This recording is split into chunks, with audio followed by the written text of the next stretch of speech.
My name is Mira Sullivan. I'm 29 years old. 9 weeks ago, I sat in my parents' living room during what they called a reality check intervention. 41 people filled their house in Denver. Extended family, family friends, church members, even my younger sister's fiancé's parents.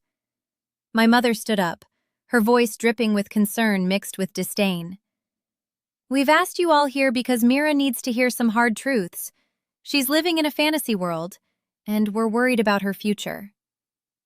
41 people turned to stare at me sitting in my wheelchair. My father added, "After the accident 5 years ago, we've tried to be patient, but Mira refuses to accept reality. She claims she's engaged to some man named Daniel. She talks about her job, her apartment, her independence, but the truth is," he paused for effect, "she's too broken to love. No man would marry someone in her condition. She needs to stop lying and accept that she'll be alone. We're here to help her face that truth." 41 witnesses heard my parents call me a liar and declare me too broken for love. But what they didn't know was that some man named Daniel was Dr. Daniel Chen, a neurosurgeon at Denver Health who'd operated on me after my spinal cord injury. And what they really didn't know was that 2 weeks from then, at my parents' 35th anniversary party with 80 guests, Daniel would give a speech about loving me that would be filmed, posted online, and viewed by 47 million people in 3 days, making my parents' cruelty and my triumph go viral worldwide. Before I tell you what Daniel said that made the internet collectively cry and call him the husband everyone deserves, please like and subscribe, but only if you genuinely enjoy this story. Drop a comment. Where are you watching from and what time is it? I'd love to hear from you. Now, let me take you back to where this really began. Growing up in Denver, I learned early that my younger sister Emma was the perfect daughter, and I was the family's greatest achievement, until I became their greatest disappointment. My family consisted of my father, who owned a successful dental practice, my mother, who ran an interior design business, my younger sister Emma, who was beautiful and whole, and me, the daughter who'd been a championship gymnast until the accident that changed everything. Emma brought home normalcy. I brought home complications. When I was 19, I was a sophomore at University of Colorado on a full gymnastics scholarship. Ranked 3rd in the state for all-around. I'd competed nationally. Olympic trials were a real possibility. I was driving home from practice when a drunk driver ran a red light going 70 miles per hour. T-boned my car on the driver's side. I woke up at Denver Health 3 days later, unable to feel my legs. Incomplete spinal cord injury at T12. The doctor said I might regain some function with intensive therapy, or I might not. They couldn't promise anything. I was 19 years old, a competitive athlete, and suddenly I couldn't walk. My parents were devastated, not for me, but for themselves.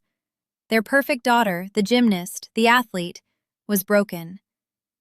"Everything we worked for," my mother said to a nurse, not realizing I was awake. "All those years of gymnastics training, the scholarships, the competitions. Gone. What is she supposed to do now?" My father was more pragmatic. "The drunk driver has insurance. We'll sue. At least we'll get something out of this disaster." Not, "I'm glad you're alive." Not, "We'll help you through this." Just calculations about money and lost investments. Meanwhile, Emma was 17, preparing for her senior year. Beautiful, able-bodied, perfect Emma who'd never competed in anything, but had always been praised just for existing. During my 6 months of inpatient rehabilitation, my parents visited twice. Emma never visited at all. They were too busy and too overwhelmed and too emotionally fragile to see me like this. My surgeon, Dr. Daniel Chen, noticed. He was 31 years old, brilliant, and genuinely kind. He'd check on me during rounds, staying longer than necessary to talk. "Your family doesn't visit much," he observed one day. "They're processing. It's hard for them."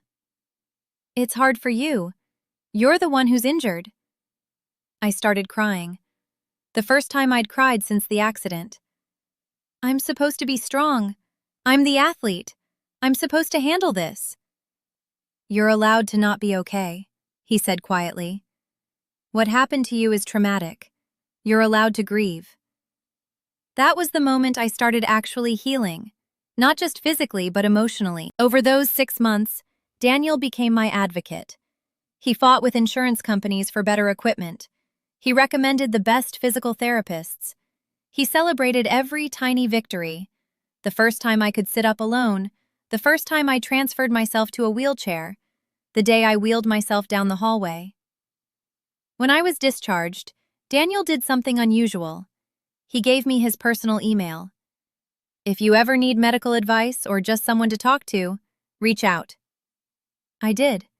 We emailed, then we texted, then we met for coffee, then dinner. 1 year after my accident, Daniel asked me out officially. I know there are ethical considerations since I was your surgeon, but you're not my patient anymore, and I can't stop thinking about you. I'm in a wheelchair. I'm aware. I'm a neurosurgeon. I understand spinal cord injuries better than most people. He smiled. Mira, I'm not asking out your spine. I'm asking out you. I fell in love with him. With his intelligence, his kindness, his ability to see me as a whole person instead of a broken body. My parents didn't know I was dating anyone. I'd stopped telling them about my life because they'd stopped asking. Our conversations were perfunctory. They'd ask if I needed money. I didn't. Tell me about Emma's achievements and hang up. Meanwhile, I was rebuilding my life. I finished my degree at UC Denver, changed majors from sports medicine to computer science, learned to code, got a job as a software engineer at a tech company, made $95,000 a year. I lived independently in an accessible apartment. I had an adaptive car. I had friends, hobbies, a life I was proud of. I also became a Paralympic athlete, wheelchair racing, won silver at the national championships, qualified for international competitions. But my parents never asked about any of it. Emma graduated college, got engaged to a corporate lawyer named Brad, and planned an elaborate wedding. Every family phone call was about Emma's dress, Emma's venue, Emma's honeymoon plans. My parents spent $80,000 on Emma's wedding. It was beautiful, 300 guests, live band, the works. I wasn't asked to be a bridesmaid. The wedding party photos need to look cohesive, my mother explained. You understand. I understood that they were ashamed of their daughter in a wheelchair. Daniel came with me as my date. My family met him for the first time at the wedding reception. This is my boyfriend Daniel, I introduced him. My mother looked him up and down. How nice! Are you a caretaker? No, I'm a neurosurgeon, and Mira doesn't need a caretaker, she's fully independent. My father looked skeptical. A neurosurgeon dating? He gestured vaguely at my wheelchair. Dating Mira, Daniel finished firmly. An amazing woman who happens to use a wheelchair. After that night, my parents called me. Mira, honey, we need to talk about Daniel. What about him? He seems nice, but you need to be realistic. Men don't stay with women in your condition. He's probably with you out of pity. Don't get too attached. He's not with me out of pity. Sweetheart, you're in a wheelchair. You can't have children naturally. You can't do normal wife things. No man wants that forever. He'll leave eventually. We're trying to prepare you. I hung up. But their words planted seeds of doubt. Was Daniel with me out of pity? Would he leave when he realized what a lifetime with me meant? I asked him one night, "Why are you with me?" Because you're brilliant, funny, and the strongest person I know. Because you make me laugh. Because I love you. He took my hand. Mira, I'm not with you despite your disability. Your disability is just one part of who you are. It doesn't define your worth. 3 years into our relationship, Daniel proposed. Perfect proposal. Dinner at Red Rocks Amphitheater, sunset, a ring he'd designed himself. I called my parents. I'm engaged! My mother's response, to Daniel? The neurosurgeon? Yes. Long silence. Then, Mira, honey, are you sure he's serious? Men say things they don't mean. Has he actually set a date? We're planning for next spring. Don't get your hopes up. He'll back out. No man actually follows through with marrying someone in your condition. My father added, if he does marry you, it's probably for money. What's your settlement from the accident? Did you tell him about it? I'd received $3.2 million from the drunk driver's insurance and subsequent lawsuit. But that was in a trust, managed carefully. I'd never told Daniel the amount. He doesn't care about my settlement. He makes $450,000 a year as a neurosurgeon. Then it's a fetish thing. There are men who— I hung up and blocked their numbers. But 6 months before our wedding, Emma reached out. Mom and Dad want to talk to you. They're worried. Please come to a family meeting. Against my better judgment, I went. 41 people at my parents' house. Extended family, church friends, people I barely knew. My mother's intervention. Mira's claiming she's engaged, my mother announced to the room. She says a neurosurgeon wants to marry her, but we know that's not realistic. She's in a wheelchair. She has medical complications. No healthy, successful man would choose that. My Aunt Linda looked uncomfortable. Mira, is it true you're engaged? I held up my ring. Custom designed, beautiful. Yes, Daniel proposed a year ago. We're getting married in April. Where is this Daniel? My uncle asked. Why isn't he here? I didn't tell him about this meeting. I didn't know it would be an intervention about whether I'm too broken to love. My father stood up. We're being cruel to be kind. Mira, you need to face reality. You'll never walk again. You can't have children naturally. You can't do basic household tasks without assistance. No man wants to sign up for that. This Daniel is either lying to you or he'll realize his mistake and leave. We're trying to protect you from heartbreak. Daniel is a spinal cord injury specialist. He knows exactly what my condition entails. He's never treated me as broken. Then he's using you, my mother said. There's some angle we don't see. But we know this. You're too broken to love. The sooner you accept that and stop embarrassing yourself with this fantasy engagement, the better. I looked around the room. 41 people. Some looked uncomfortable. Others nodded along with my parents. My grandmother, my father's mother, was the only one who spoke up. That's enough. Mira, do you love this man? More than anything. Does he love you? Yes, then that's all that matters. The rest of you should be ashamed. She stood up. Mira, I'd like to meet Daniel, and I'd like an invitation to your wedding. I left with my grandmother. Behind us, my parents were arguing with her, defending their intervention. In the car, Grandma Rose took my hand. Your parents are idiots. They've been idiots since the accident. They see your wheelchair instead of seeing you. They said I'm too broken to love. You're not broken. You're adapted. There's a difference. She paused. Tell me about Daniel. I told her everything.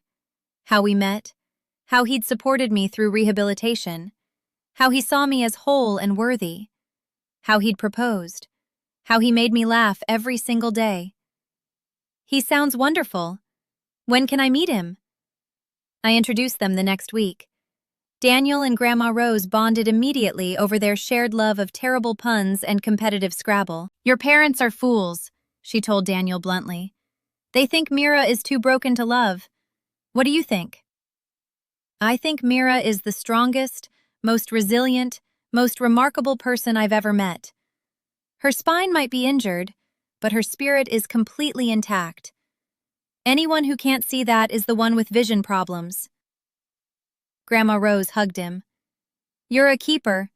Don't let her parents' nonsense get to you. 2 weeks after the intervention, my mother called. Your father and I are having our 35th anniversary party, 2 months from now. We're inviting 80 people. You should come. Why would I come after you told 41 people I'm too broken to love? We were being honest, but we're willing to let you bring your fiancé. If he actually exists and shows up, we'll apologize. If he doesn't show up, you'll admit we were right. It was a trap. But Daniel had an idea. "Let's go," he said. "Let me meet these people who think you're unlovable. Let me show them exactly how wrong they are." "Daniel, they're not going to change their minds." "I'm not going for them. I'm going for you, so you can see in front of everyone that their opinions are worthless." My parents' anniversary party was at a country club. 80 people in semi-formal attire, celebrating 35 years of marriage. Daniel and I arrived together. I'd worn my favorite dress, deep blue, elegant. Daniel was in a tailored suit. We looked good. My mother saw us and her face went sour. "You actually came, and you brought him." "This is my fiancé, Dr. Daniel Chen." Daniel extended his hand. "Nice to meet you, Mrs. Sullivan. Thank you for the invitation." She ignored his hand. "We'll see how long you last." The party proceeded. My parents introduced Emma and Brad to everyone, gushed about their perfect marriage, showed off photos from their European honeymoon. No one asked about me or Daniel. Until dinner, when my father stood up for toasts. 35 years ago, I married my best friend. We've had a beautiful life. We raised 2 daughters, Emma, who's thriving in her marriage and career, and Mira, who we continue to pray for and support despite her challenges. Despite her challenges. Like I was a burden they nobly endured. Then Emma stood up. "I want to say something about my sister." Oh no. Mira had an accident that changed her life. She uses a wheelchair now. And honestly, it's been hard on our whole family. Especially Mom and Dad, who had such high hopes for her gymnastics career. But we've tried to support her, even when she makes questionable decisions. She looked at Daniel. "Like claiming she's engaged to a neurosurgeon. We all know that's not realistic. But we love Mira, and we want her to be happy, even if that means living in fantasy worlds." The room was silent. Daniel stood up. "May I say something?" My father looked surprised. "I suppose." Daniel walked to the microphone. "I'm Daniel Chen, and yes, I'm actually a neurosurgeon. And yes, I'm actually engaged to Mira. And since there seems to be some confusion about why a healthy, successful man would want to marry a woman who uses a wheelchair, I'd like to address that." He pulled out his phone. "I'm going to read from notes I've been keeping for 3 years. Things about Mira that made me fall in love with her." Emma tried to interrupt. "This isn't really appropriate." Neither was the intervention where 41 people told Mira she's too broken to love. But let's talk about appropriate. Daniel looked at his phone. "Reason number 1, I love Mira. 3 weeks after her spinal cord injury, when she was still in rehab, she learned that her hospital roommate's daughter wanted to learn to code but couldn't afford classes. Mira, who was still learning to transfer herself to a wheelchair, spent 2 hours every evening teaching a 12-year-old girl Python. That girl is now a freshman at MIT studying computer science." A few people smiled. Reason number 17. When Mira competed in her first wheelchair race, she finished 4th. She was devastated. But instead of quitting, she trained harder. 6 months later, she won silver at nationals. She didn't let one setback define her. More people were paying attention now. Reason number 34. Mira volunteers at Craig Hospital, working with newly injured spinal cord patients. She talks them through the terror and grief. She shows them that life doesn't end with a wheelchair. She gives them hope. She's saved lives just by showing up. My mother looked uncomfortable. Reason number 62. Mira taught herself adaptive climbing. She climbs mountains now. Actual mountains. She's summited 6 14ers in Colorado using adaptive equipment and sheer determination. The woman your family thinks is broken climbs mountains for fun. People were murmuring now, surprised. But here's the real reason I love Mira. Daniel put down his phone and looked directly at me. She faces every single day with grace, courage, and hope, despite living in a world that constantly tells her she's less than. Despite having a family that calls her broken. Despite people staring, making assumptions, treating her like she's fragile or incompetent. He turned to my parents. Mira is the strongest person I've ever met. Not because she uses a wheelchair. That's just how she moves through the world. She's strong because she's built a life she's proud of despite everyone telling her she can't. She's a software engineer making 6 figures. She's a Paralympic athlete. She's a mentor, a volunteer, a friend, a partner. She's whole and complete exactly as she is. His voice got harder. And if you can't see that, if you think her disability makes her unlovable, then you don't deserve to be at our wedding. You don't deserve to be called her family. Because Mira isn't too broken to love. You're too broken to see her clearly. The room erupted. Some people applauded. Others looked shocked. My mother was crying, angry tears. Daniel returned to his seat and took my hand. "Too far?" he whispered. "Perfect," I whispered back. But Emma's fiancé had been filming. The whole speech. He posted it to TikTok that night. Neurosurgeon shuts down ableist family at anniversary dinner. 47 million views in 3 days. Hundreds of thousands of comments. Thousands of shares. This is the husband everyone deserves. I'm crying. This is what real love looks like. Disability doesn't make you less worthy of love. This man gets it. News outlets picked it up. Daniel was interviewed on Good Morning America. I was invited to speak at disability advocacy events. My parents were horrified. They were tagged in the video. Their friends saw it. Their church saw it. Everyone knew what they'd said about me. They sent frantic emails. "Take down the video! You're embarrassing us!" But the internet had screenshots of everything. Emma's Facebook posts about her tragic sister, my mother's comments on church forums, my father's remarks to colleagues about their broken daughter. All of it, exposed. My grandmother called me, laughing. 47 million people think your parents are idiots. I've always known it, but it's nice to have validation. Daniel and I got married 3 months later. Small ceremony. 50 people who actually loved us. Grandma Rose walked me down the aisle and held my hand. Daniel's vows made me cry. I promise to love you in sickness and health, and to never see your wheelchair as a sickness. I promise to see you as whole, complete, and perfect exactly as you are. 10 million views on the wedding video. Thousands of comments from disabled people saying, "This gives me hope." My parents tried to reconcile. "We never meant..." The video was taken out of context. I sent one email. "You told me I was too broken to love. You spent 5 years treating my disability as a tragedy instead of simply a fact of my life. I don't need your apology. I need you to understand that I've built a beautiful life without your support. You can either accept me as I am, wheelchair and all, or continue to see me as broken. But I won't wait around while you decide. Your daughter, Mira." They didn't respond. Emma reached out. "I didn't realize how much our family's attitude affected you. I realized I don't know you at all." "No, you don't. Could we start over?" "Maybe eventually. But right now, I need distance from everyone who made me feel broken." Daniel and I are building our life. Accessible house, talking about kids. We travel, we work, we love each other.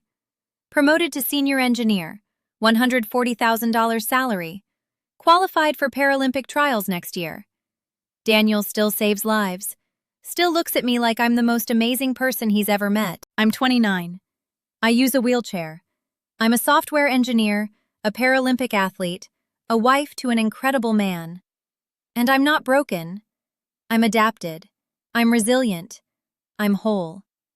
If someone has told you you're too broken for love, please know you're not too broken. They're too limited to see your worth. Find people who see you completely, who celebrate your strength instead of pitying your struggles. Because love that sees you fully is worth everything. Wheelchair and all, scars and all, exactly as you are.